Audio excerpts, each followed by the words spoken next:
The humanoids are coming.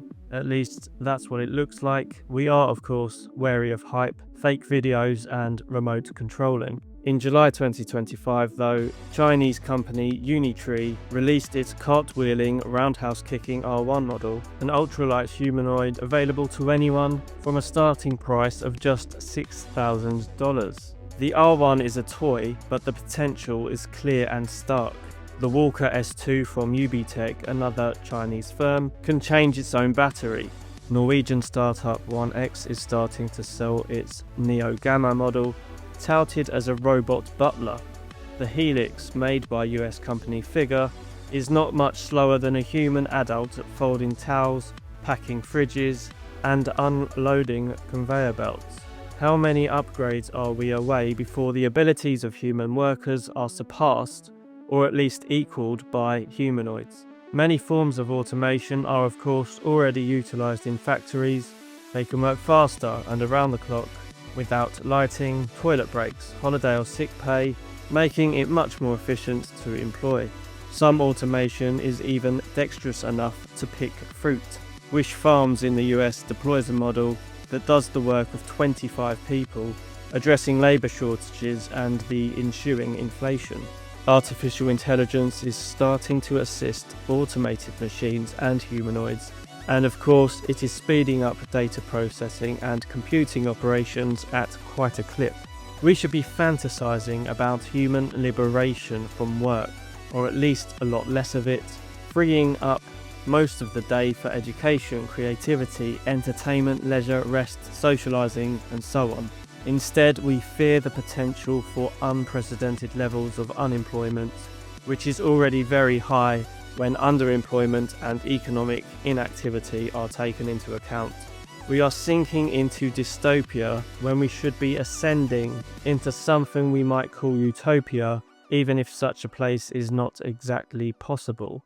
The 20th century British economist John Maynard Keynes coined the term technological unemployment, when leaps in innovation would produce sudden bursts in mass unemployment and political and social turmoil.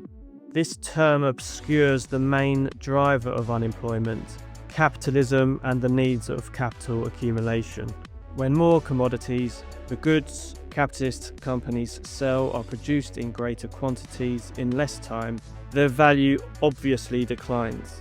Although this tendency cheapens the cost of production, it also results on average in less profit per commodity, eventually generating falling profit rates, i.e. falling returns on investment.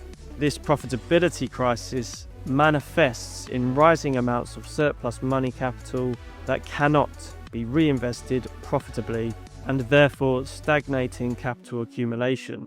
Then you're gonna find out your biggest problem is not bringing in the stuff, but what to do with all the fucking cash! As surplus unemployed capital rises, so too does unemployed labour. Marx, not Keynes, explains the real reason for unemployment. As investment and spending fall, panic selling at cut-rate prices, including of labour, eventually ensues, making previously unaffordable investments profitable. Innovation accelerates, production expands, and accumulation climbs towards new highs. This process of capital and commodity devaluation also devalues money and wages. Workers can be rehired at a relatively lower wage, or left on the scrap heap of unemployment, since a computer or robot can now do their job. As capitalism ages and capital accumulates ever higher, the rate of profit falls ever closer to zero, compelling capitalists to offset the trend through privatisation and the diversification of revenue streams. Education, for example, is increasingly privatised, making retraining for workers displaced by innovation more and more unobtainable.